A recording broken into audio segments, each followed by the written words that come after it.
Hello guys, kamusta kayo lahat dyan?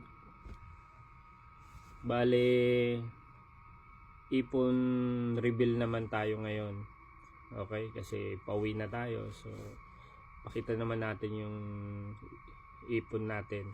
Bale, sana wag nyo akong i-bash dahil sa ipon reveal challenge na to, okay? Kasi ano lang naman, gusto ko lang naman ipakita kung magkano or ano yung naipon ko sa sa loob ng 8 months na pag-work ko sa buong kontrata ko, di ba? So, bale ito na, papakita ko na sa inyo yung ipon reveal ko. Okay? Sana wag niyo akong i-bash. Okay?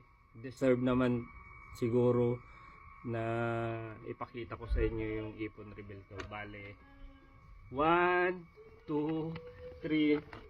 Tara! Ayan.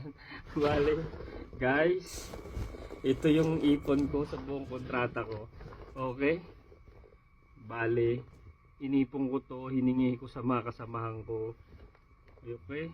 Ito po guys ang ipon ko sa buong kontrata ko sa loob ng 8 months. Okay? See? May mga pangalan yan. Will. Okay. Kevin. Yan. Arnold. Yan. Maraming Henry. Yan. Sa inyo na mga nag-donate sa akin ng aking koleksyon. Okay? Salamat.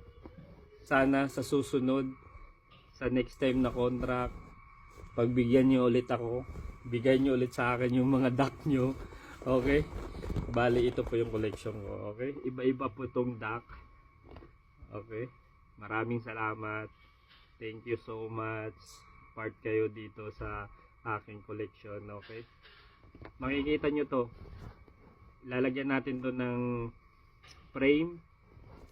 At sabit ko to sa bahay. Papahalagahan ko tong hiningi ko, binigay nyo sa aking rubber duck. Okay? Maraming salamat ulit. So, kayo mga pre, mga mahal ko sa buhay, alam nyo nang gusto ko, rubber duck lang. Okay? Iba-ibang rubber duck. Okay? Salamat. Bali, may picture pala ako nito na nakaayos na. Bali, ipapakita ko sa inyo. Buong lahat to.